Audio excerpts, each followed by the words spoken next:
প্রিয় দর্শক, সবাইকে পবিত্র ঈদ উল ফিতরের শুভেচ্ছা। ঈদ মোবারক। নতুন একটা ভিডিওতে আপনাদের সবাইকে আমন্ত্রণ। এই ভিডিওতে ব্রাহ্মণবাড়িয়া ২ আসনের হাঁসমার্কার সংসদ সদস্য রুমিন ফারহানার একটা বক্তব্য নিয়ে কিছু কথা বলতে চাই। রুমিন ফারহানা এতদিন বিএনপিতে ছিলেন, বিএনপি থেকে নির্বাচনের আগেই বহিষ্কার করা হলো। রুমিন ফারহানার বক্তব্য অনুযায়ী তার জনপ্রিয়তা দেখে বিএনপির অনেকেই তাকে সহ্য করতে পারছেন না। এটা কিন্তু আমরা নির্বাচনের অনেক আগ থেকেই বুঝতে পারছি। রুমিন ফারহানা এককভাবে বিএনপিকে ডিফেন্ড করেছেন, বহু কথা বলেছেন বিএনপির পক্ষে, বিএনপিকে সেভ করার চেষ্টা করেছেন এবং বেশ ভোকাল ছিলেন। তিনি একজন ব্যারিস্টার, সেই হিসেবে তিনি বেশ ভোকাল। টকশোতে বিএনপির পক্ষে, বিএনপিকে ডিফেন্ড করার জন্য অনেক কথাই বলেছেন। এখন তিনি বলছেন যে দীর্ঘ ১৭ বছর ধরে একটি ব্যর্থ দলকে ডিফেন্ড করার চাপ থেকে মুক্তি পেয়েছি। তিনি এখন শান্তিতে আছেন, এখন নিজেকে ডিফেন্ড করেন। তিনি এখন স্বতন্ত্র, ঠিক আছে। এখন তিনি বিএনপিতে নেই। কেউ কেউ বলছেন তিনি বিএনপিতে ফেরত যাবেন কিনা। তার কথাবার্তা শুনে, আচার আচরণ, যা বডি ল্যাঙ্গুয়েজ এবং তার বক্তব্য শুনে মনে হচ্ছে তিনি আর বিএনপিতে ফিরবেন না। তার নির্বাচনের সময় প্রস্তাব দেওয়া হয়েছে তিনি যেন বিএনপিতে ফিরে আসেন, কিন্তু তিনি বিএনপিকে সেই সুযোগটি দেননি। তার মানে তিনি বিএনপিতে যাবেন না। এখন ১৭ বছর তিনি বিএনপির পক্ষে কথা বলেছেন, ঠিকই আছে। তার এই অতিরিক্ত কথন কিন্তু দলের ভিতরে সিনিয়র লিডার অনেকেই কিন্তু সহ্য করেননি। কেন সহ্য করেননি, কেন ভালোভাবে নেননি? রুমিন ফারহানা এগিয়ে যাচ্ছেন, এটা সহ্য হবে না অনেকের।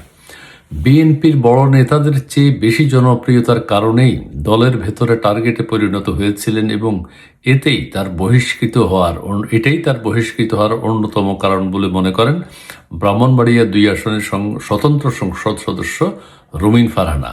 ব্রাহ্মণবাড়িয়া ২ আসন বললে তার চমৎকার হাঁসমার্কা শব্দটা বলতে হবে। হাঁসমার্কার রুমিন ফারহানা। হাঁসকে উনি সাজিয়েছেন খুব সুন্দর করে এবং তিনি বলেছেন হাঁস ধানের শীষ খেয়ে ফেলেছে। ওই এলাকায় হাঁস তো ধান খায়, আপনারা জানেন, ঠিক আছে। রুমিন ফারহানা বলেন, বিএনপি চেয়ারপারসন বেগম খালেদা জিয়ার অসুস্থতা এবং কারাবরণের কারণে খালেদা জিয়া যখন রাজনীতি থেকে দূরে সরতে থাকেন, তখন থেকেই তার প্রতি অনেকে বিরূপ মনোভাব বা বৈরী মনোভাব তৈরি হচ্ছিল অনেকের ভিতরে। বেগম খালেদা জিয়া কিন্তু রুমিন ফারহানাকে পছন্দ করতেন, ঠিক আছে। রুমিন ফারহানা বেগম খালেদা জিয়ার নেতৃত্বেই রাজনীতি করেছেন। বেগম খালেদা জিয়া যখন অসুস্থ হয়ে যান, তখন রুমিন ফারহানার একটা কোণঠাসা হয়ে যান, ঠিক আছে। রুমিন ফারহানা সেটাই বলতে চাচ্ছেন, যারা আমার উপর নাখোশ ছিল তারা আমাকে হিংসা করত, ঠিক আছে। কেন হিংসা করত? মূলত পদধারী বড় নেতাদের চেয়ে আমার জনপ্রিয়তা বেশি হয়, আমি টার্গেটে পরিণত হয়েছি বলেও তিনি উল্লেখ করেন। তাকে অনেকে সহ্য করতে পারছিল না। তিনি বলেন, বহিষ্কারের পর তাকে জিজ্ঞেস করা হয়েছিল যে বহিষ্কারের পর আপনার এখন কেমন লাগছে। তিনি বলছেন অনেক হালকা অনুভব করছি এবং সেটা জানিয়ে তিনি বলেন যে দীর্ঘ ১৭ বছর ধরে একটা ব্যর্থ দলকে ডিফেন্ড করার চাপ থেকে বেঁচে গেলাম। বিএনপির পক্ষে তিনি যেভাবে সোচ্চার ছিলেন, খুবই আলোচিত ছিলেন এবং বিএনপিকে অনেক বিষয় থেকে, অনেক ঝামেলা থেকে বক্তব্য দিয়ে টক শো করে বিএনপিকে চাঙ্গা রেখেছেন, ঠিক আছে। এই জন্য শুধু রাজনৈতিক প্রতিপক্ষই নয়, দলের ভেতরের একটি অংশ তাকে নানাভাবে হেনস্থা করেছে। এটা আপনারা জানেন, নির্বাচন কমিশনে গেছেন, নির্বাচন কমিশনে ওই নির্বাচনী এলাকা নিয়ে যে কথা হচ্ছিল, সেখানে রুমিন ফারহানার উপর অনেক অত্যাচার করা হয়েছে বিএনপির দলীয় সদস্যরাই, ঠিক আছে। সেই জন্য রুমিন ফারহানাও কিন্তু নাখোশ ছিলেন এবং কানাঘুষা হচ্ছিল নির্বাচনের অনেক আগ থেকেই যে রুমিন ফারহানাকে বহিষ্কার করা হবে বা বহিষ্কার করবে, এবং বহিষ্কার করেছে বিএনপি, তবে এটা ভালো করেনি।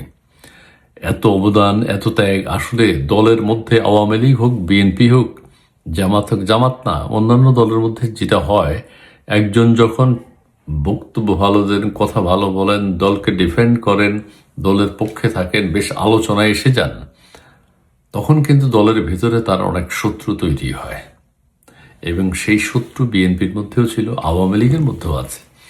বিএনপির সেই শত্রুরাই রুমিন ফারহানাকে দল থেকে বহিষ্কার করতে বাধ্য করেছে, দলের শীর্ষস্থানীয় নেতাদেরকে। এমন এক সময় বহিষ্কার করা হলো নির্বাচনের ঠিক আগে। ঠিক হয়নি এটা, বাকি আমি ঠিক ভুল করছি কিনা, নির্বাচনের আগে বা নির্বাচনের ভিতরেই, নির্বাচনের আগে রুমিন ফারহানা তার একক দায়িত্বে তখন স্বতন্ত্রভাবে দাঁড়ালেন এবং দাঁড়িয়ে বিজয় ছিনিয়ে আনলেন। ধন্যবাদ রুমিন ফারহানাকে, শুভেচ্ছা রুমিন ফারহানাকে, ঈদ মোবারক। রুমিন ফারহানার যে হাঁসটাকেও ধন্যবাদ জানাচ্ছি। হাঁসটা যেন বেঁচে থাকে, হাঁসটাকে যেন রুমিন ফারহানা ভালো করে রাখেন, ঠিক আছে? সবসময় নিজের সাথে রাখবেন হাঁসটাকে, প্রয়োজনে গাড়িতে করে ঢাকা নিয়ে আসবেন ব্রাহ্মণবাড়িয়া থেকে। দর্শক বন্ধুরা ভালো থাকুন, সবাইকে আবারও ঈদ মোবারক।